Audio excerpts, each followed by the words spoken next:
Hoy vamos a estar hablando de un tema que nos compete en esta hora y es acerca del pueblo de Israel y sobre todo el volver el pueblo de Israel a levantarse como una nación.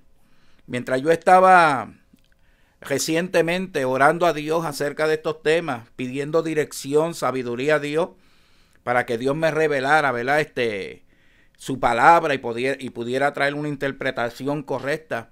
En una de las ocasiones que estoy orando, sentí en mi espíritu y en mi corazón que Dios me dijo, me dijo de esta manera en mi corazón: ¿quieres ver la venida de Cristo? Mira al pueblo de Israel. Y muchas veces se ha hablado de que el pueblo de Israel es el reloj profético de Dios.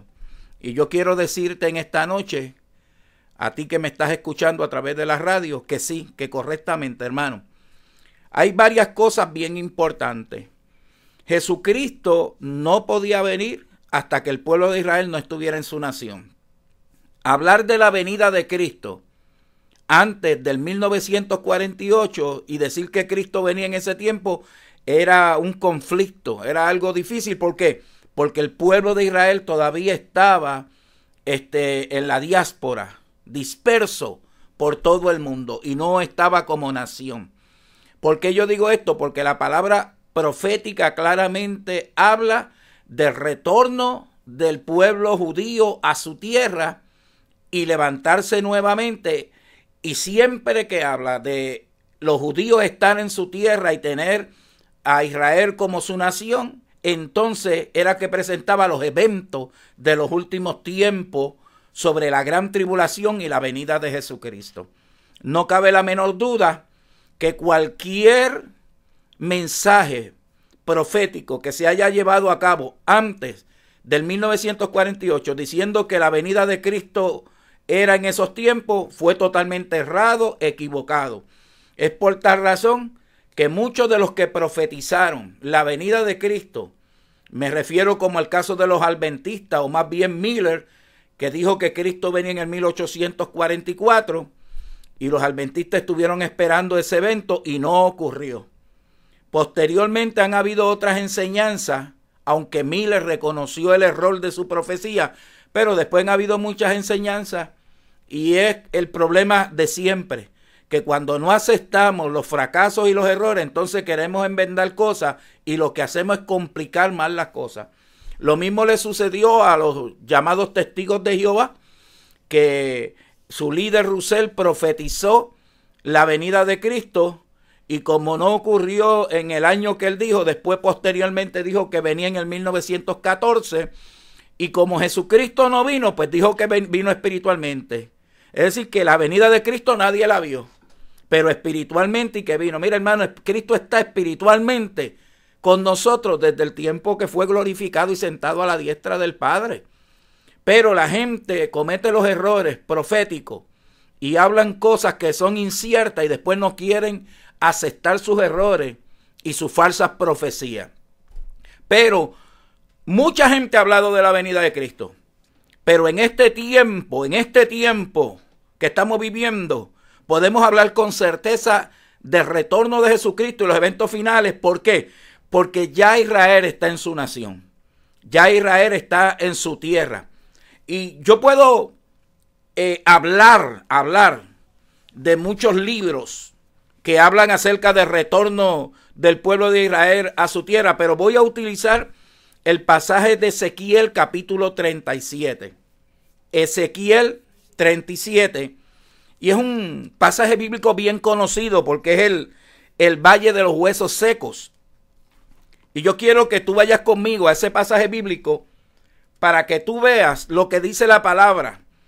Ezequiel fue un profeta que estuvo aproximadamente en el año 605 antes de Cristo. Fue en el tiempo más o menos de Babilonia, de la conquista de Babilonia a los judíos y la destrucción del templo. Él habló de cosas que en aquel tiempo estaban ocurriendo, pero inspirado por el Espíritu Santo, trajo un mensaje profético de los últimos tiempos.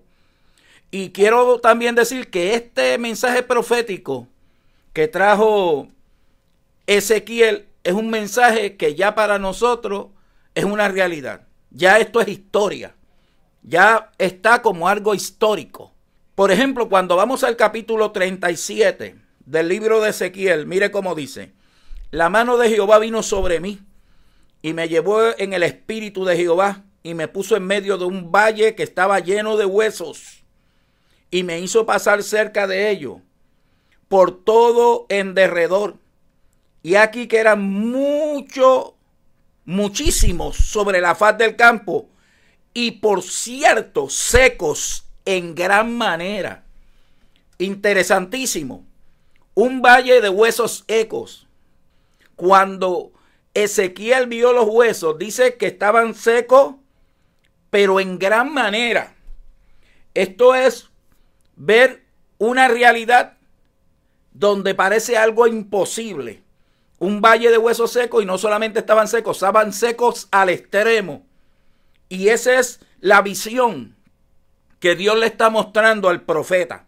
Y me dijo: hijo de hombre, ¿vivirán estos huesos? Y dije: Señor Jehová, tú lo sabes. La pregunta fue clara. Esos huesos que están tan extremadamente secos, que parece que nunca van a tener vida, ¿vivirán? Y él le dijo: Señor, eso tú lo sabes. El único que sabe todas las cosas eres tú. Hermano, era una condición terrible aquellos huesos secos. Y Ezequiel le dice: Señor, yo no sé, el que sabe eso eres tú, si vivirán. Y me dijo entonces: profetiza sobre estos huesos y dile. Escucha, profetiza y dile: hueso seco, oíd palabra de Jehová. El mensaje era que los huesos secos oyeran la palabra de Dios, que oyeran el mensaje que Dios le iba a dar. ¿Y cuál era el mensaje?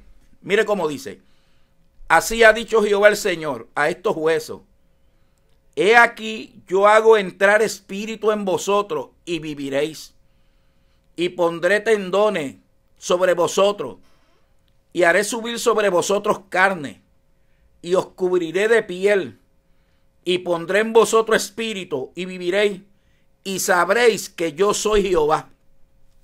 Profeticé, pues, como me fue mandado, y hubo un ruido mientras yo profetizaba, y aquí un temblor, y los huesos se juntaron cada hueso con su hueso, y miré, y aquí tendones sobre ellos, y la carne subió, y la piel cubrió por encima de ellos, pero no había en ellos espíritu.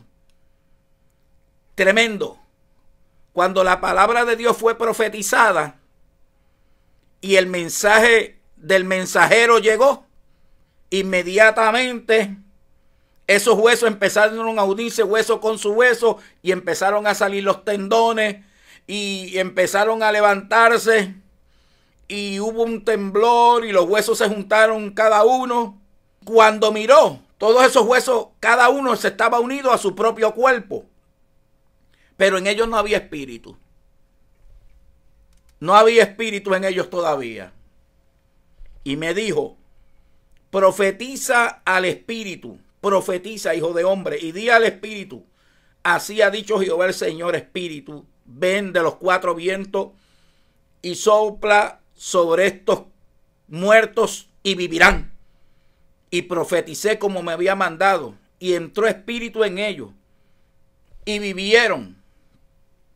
Escuche esto: y estuvieron sobre sus pies un ejército grande en extremo. Lo que parecía imposible, Dios lo hizo posible. Yo quiero decirte en esta noche que el Dios de nosotros es el Dios de las posibilidades. Cuando la palabra de Dios es creída y aceptada, la palabra de Dios, no cualquier palabra, porque cualquiera puede hablar cualquier palabra. No.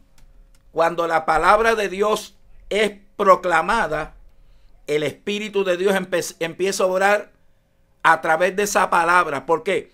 Porque la palabra de Dios es viva y eficaz. La palabra de Dios tiene vida. Y cuando un corazón tiene la sensibilidad y recibe esa palabra poderosa, esa palabra va a traer unos cambios maravillosos en el corazón del que oye esa palabra, y no solamente el que oye, el que cree lo que esa palabra está proclamando. Cuando esta palabra fue profetizada, se levantó un ejército enorme, que primero simplemente eran unos huesos extremadamente secos, pero ahora eran gente levantada. Y no solamente recibieron una palabra para tomar sus huesos, huesos con huesos y tendones y estar en pie, sino que vino una palabra para que el Espíritu ministrara y tuvieran vida. Y se convirtieron en un ejército grande en extremo. Y mire el versículo 11 como dice del capítulo 37. Me dijo luego, hijo de hombre, todos esos huesos son la casa de Israel. Y aquí ellos dicen, nuestros huesos se secaron y pereció nuestra esperanza y somos del todo destruidos. Por tanto profetiza y dile, así ha dicho Jehová el Señor, he aquí yo abro vuestros sepulcros, pueblo mío, y os haré subir de vuestra sepultura y os traeré a la tierra de Israel. Eso es una profecía.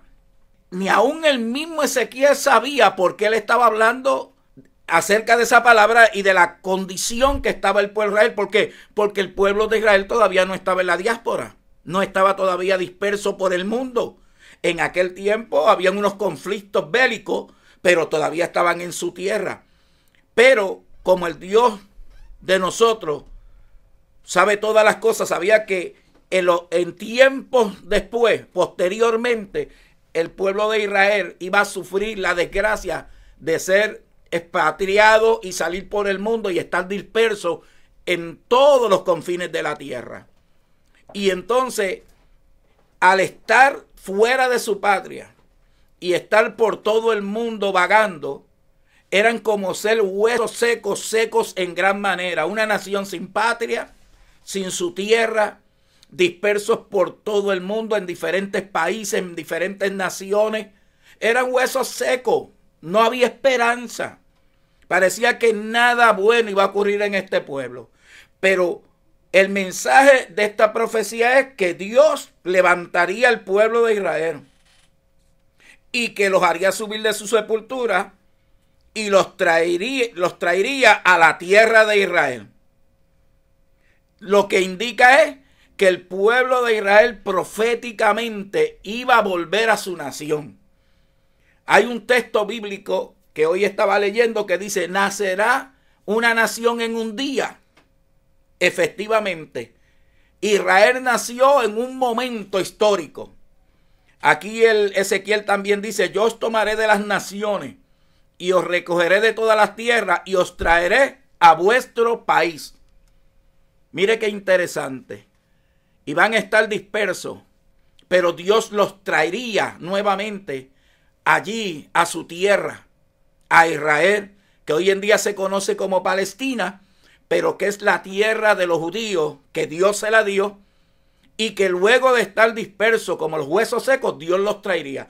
Proféticamente, la Biblia claramente hablaba acerca de la diáspora, de estar dispersos por todo el mundo, pero que un día retornarían. Y esto fue lo que habló Lucas en el capítulo 21. Cuando Jesucristo estuvo en la tierra, cuando pasaban por donde estaba el templo, los discípulos le dijeron, mira qué templo más hermoso, mira qué estructura. Y Jesús le dijo, de cierto os digo que no quedará piedra sobre piedra que no sea destruido. De ahí es entonces que viene la pregunta, ¿cuándo será esto? ¿Qué señal habrá de tu venida y del fin del siglo? Lucas, que hace un examen acerca de la palabra y de los eventos de aquellos tiempos, nos da unos datos más claros acerca de la destrucción del templo. ¿Y qué fue lo que le pasó al pueblo de Israel? Por ejemplo, cuando usted lee Lucas, capítulo 21, del verso 12 en adelante. Lucas en el capítulo 21, del verso 12 en adelante, dice, pero antes de todas estas cosas os echarán mano y os perseguirán y os entregarán a la sinagoga y a las cárceles y seréis llevados ante reyes y ante gobernadores por causa de mi nombre. y esto será ocasión para dar testimonio. Proponed en vuestros corazones no pensar antes cómo habéis de responder en vuestra defensa. Porque yo os daré palabra y sabiduría, la cual no podrán resistir ni contradecir todos los que se opongan. Mas seré entregado aún por vuestros padres y hermanos y parientes y amigos, y matarán a algunos de vosotros, y seréis aborrecidos de todos por causa de mi nombre. Pero ni un cabello de vuestra cabeza perecerá. Con vuestra paciencia ganaréis vuestras almas. Ahora escuche esto. Pero cuando viereis a Jerusalén rodeada de ejército, sabed entonces que su destrucción ha llegado. Entonces los que estén en Judea huyan a los montes, y los que en medio de ella váyanse, y los que estén en los campos no entren en ella. Porque estos son días de retribución para que se cumplan todas las cosas que están escritas. Mas hay de las que estén encintas y de las que críen en aquellos días, porque habrá gran calamidad en la tierra e ira sobre este pueblo. El versículo 24. Y caerán a filo de espada, y serán llevados cautivos a todas las naciones. Aquí está la diáspora. Y Jerusalén será hollada por los gentiles hasta que los tiempos de los gentiles se cumplan. Ezequiel está hablando de que Dios los va a recoger y todavía no estaban dispersos. Pero aquí entonces Lucas dice que cuando viniera la destrucción de Jerusalén y del templo por los romanos, ese día es el día de escape, porque van a ser perseguidos y van a estar vagando por todas las naciones, y dice que van a ser llevados cautivos a todas las naciones. Y esto ocurrió, hermano, esto ocurrió en el año 70 después de Cristo, cuando el ejército romano con el general Tito destruyó Jerusalén y destruyó el templo. Desde ese día en adelante, el pueblo de Israel fue sacado de su nación poco a poco y tuvieron que irse fuera de su nación. Y a través de la historia vemos que luego la tierra de Palestina, Israel, cayó en manos de diferentes naciones y los judíos nunca más volvieron a tener su patria. Los judíos fueron a toda Europa y muchos cruzaron los mares para llegar a la nación americana y al Nuevo Mundo, y han estado en todos los lugares del mundo y en todas las naciones del mundo fuera de su nación. Ellos han estado vagando por todo el mundo desde el año 70 después de Cristo, aunque no todos salieron ese mismo tiempo, pero luego naciones cogiendo el poder y ellos tuvieron que salir y salir, y han estado vagando por todo el mundo. Eso fue lo que dijo Lucas, y eso es lo que se refería el profeta cuando hablaba de los huesos secos. Alabado sea el nombre del Señor. Lucas dijo: serán llevados cautivos a todas las naciones, el pueblo de Israel. Y efectivamente en el año 70 después de Cristo, que se destruyó Jerusalén y se destruyó el templo, fueron dejando su nación y después estuvieron dispersos por todo el mundo. Esos son los huesos secos que habla el profeta en el capítulo 37. Los huesos extremadamente secos. Pero Dios había profetizado y dicho que le iba a dar vida a esos huesos. Que le iba a dar vida y ellos volverían a su nación y volverían a su tierra, porque ese es pacto de Dios con ellos y es una palabra profética que Dios le había dado. Luego del pueblo de Israel estar vagando por todo el mundo, hermano, se levantaron movimientos en Israel para que Israel volviera. Por ejemplo, en el 1885 se fundó el movimiento Amor a Sion por Teodoro Herzl. ¿Para qué? Para que volvieran a Sion los judíos y volvieran y dejaran las naciones donde estaban y volvieran a su tierra. Para el 1850 solo habían 12,000 judíos en Palestina. 12,000 nada más. En la tierra de los judíos, en Israel, solo habían 12,000 judíos en el 1850. Para el 1882 ya habían unos 35,000. Y para la Primera Guerra Mundial, que fue en el 1914, habían 85,000 judíos en Palestina. Ahora, por un mandato británico o declaración Balfour, firmada el 2 de noviembre del 1917, Inglaterra planteó a la ONU en el 1947 la repartición de tierra en dos estados independientes, los israelitas y los palestinos, para darle su tierra. Y el año siguiente que se dijo todo esto, ya habían 350,000 judíos en Israel. El 15 de mayo del 1948 se le dio el Estado a Israel y el pueblo judío levantó su bandera, la bandera de la estrella de David como nación en el 1948. Fíjense que cuando Israel se declara Estado, pocas horas después de la declaración de Estado, los ejércitos invasores, Egipto, Jordania, Siria, Líbano, Irak, Arabia Saudita, le presentaron la guerra a un pueblo pequeño y un ejército grandísimo de los árabes. Le declararon la guerra, pero no pudieron vencerlo. Y en el 1948 se proclamó el Estado de Israel y ahí empezó Israel a levantarse en su nación. Lo que el profeta había dicho, los huesos secos empezaron a coger vida. Desde entonces el pueblo de Israel ha seguido creciendo. Actualmente en Israel hay 7 millones de habitantes, 5 millones son judíos. 5 millones son judíos. Ahora, antes del 1948, se levantó un dictador mundial que quiso acabar con los judíos. Fue una persecución contra los judíos y me refiero a Hitler, que era el que gobernaba y dirigía la Alemania nazi. Y Hitler, a través de mensajes, y levantó un ejército, y uno de los planes de Hitler era matar a los judíos y desaparecer a los judíos. Hitler mató 6 millones de judíos en muertes atroz. Los llevaban a las cámaras de gas, los mataban y los echaban en fosas, los mataban a través de la hambre, porque hacían los guetos. Guetos eran como ciudades que le ponían muralla y solamente los judíos vivían ahí, y ellos compraban, cuando se acabó todo el alimento que compraban para la parte de afuera, se lo vendían mucho más caro hasta que lo perdieron todo, y la historia dice que se morían de hambre en las calles. El pueblo judío, de esos 6 millones que murieron, 1,5 millones fueron niños. Esa nación de Alemania mató no solamente los adultos, mataron los niños los mataron.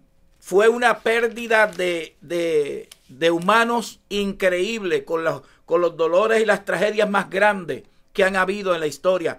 Y no estamos hablando de décadas y siglos muy tarde, estamos hablando del siglo XX, en la década de los 40 del siglo XX. La pregunta que siempre nos hacemos y siempre tenemos que traerla es: ¿quién salió en defensa de los judíos? ¿Quién defendió a los judíos? ¿Quién salió en defensa de los judíos? ¿Sabe quién? Nadie, absolutamente nadie defendió a los judíos. Todo el mundo le dio la espalda a los judíos, y Hitler siguió matando a los judíos. Y cuando se encontraron las listas de todos los judíos que tenía ya pendientes, habían 11 millones de judíos que estaban pendientes, y ellos mataron 6 millones de judíos. De manera que ellos entonces, luego del 1948, se cumple la palabra: los huesos secos toman la vida. Cuando el pueblo de Israel en el 1948 se forma un estado, David Ben Gurión, que fue el jefe del consejo del pueblo de Israel, mire las palabras que él dijo: ya no le correremos a nadie, no esperaremos que nadie nos defienda, nos defenderemos solos y no permitiremos que nos aniquilen nunca más. El pueblo de Israel llegó allí para quedarse y están dispuestos a pelear hasta la última gota de sangre por su nación, porque ya ellos han experimentado que ya los destruyeron en tiempos anteriores. En Israel hay un museo, que es un museo de todos los muertos de los niños en el Holocausto, y están los nombres con una bombillita, y al ejército judío se lleva allí como parte de su training, Y cuando ellos llegan allí, les presentan el 1,5 millones de niños que mató Hitler con Alemania en aquel tiempo. Y lo que le dicen a los soldados judíos, esto no puede suceder nunca más.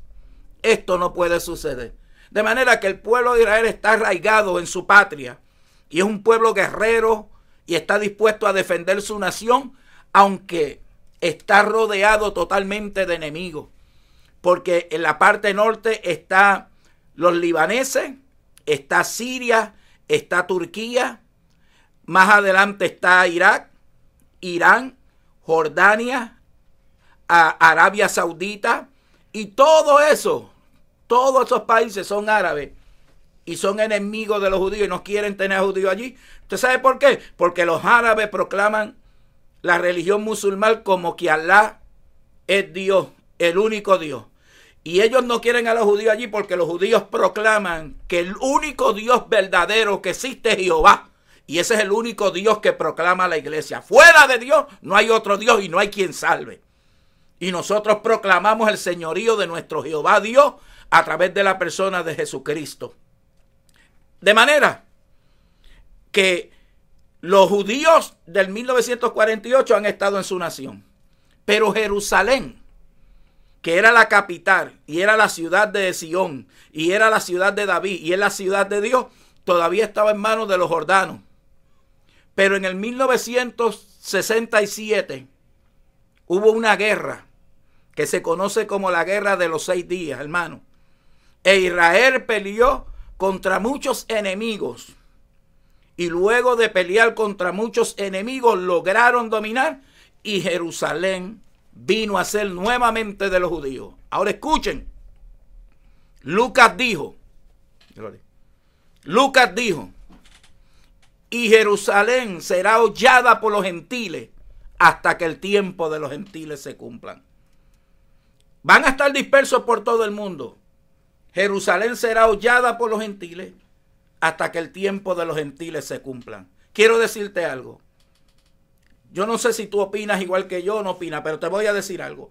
En el 1967 se terminó el tiempo de los gentiles hollar a Jerusalén. Jerusalén vino a ser de los judíos y en ese año se terminó el abuso de hollar a Jerusalén y Jerusalén vino a ser nuevamente del pueblo judío y están allí y le pertenece.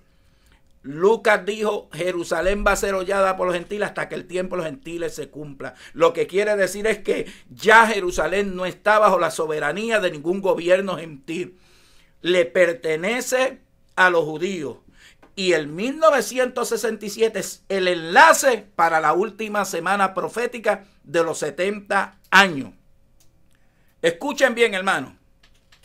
Los judíos tienen ahora Israel. Dios en su poder profético dijo que los iba a reunir los huesos secos y los volvería a su nación. Están volviendo. De la noche a la mañana empezaron a ocurrir eventos en el mundo que uno dice, pero ¿y qué pasó aquí? Hermano, todo era un plan de Dios. ¿Por qué? Porque en Rusia había un montón de judíos. En Alemania había un sinnúmero de judíos, pero como estos países eran comunistas, no podían salir de allí. De la noche a la mañana se cayó el comunismo y de la noche a la mañana se cayó la muralla de Berlín y empezaron los judíos a salir y a llegar a su tierra. La tierra de Israel está preparada para el retorno de Cristo, porque Cristo no venía hasta que Israel estuviera allí y tampoco el anticristo se podía manifestar hasta que Israel no estaba allí, porque ahí es donde él va a entrar a esos 7 años de paz que ha prometido. Estamos viendo tiempos proféticos. En estos días estaba oyendo la noticia de que Obama se está reuniendo con el presidente de Israel porque están retomando la conversación de paz. Necesitan la paz, están buscando la paz. El panorama está todo. Estas guerras que están ocurriendo en Ucrania y todo esto es profético, hermano. Todo se está moviendo alrededor de Dios. Yo te invito a que en este tiempo busquemos a Dios y hablemos la palabra de Dios y busquemos las vidas para que busquen a Dios mientras pueda ser hallado.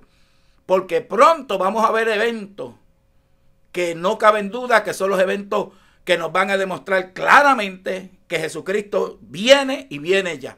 Gloria al nombre del Señor. Yo espero que este estudio te haya edificado. Lo vamos a tener en YouTube para que tú lo puedas oír. Y estaremos hablando cosas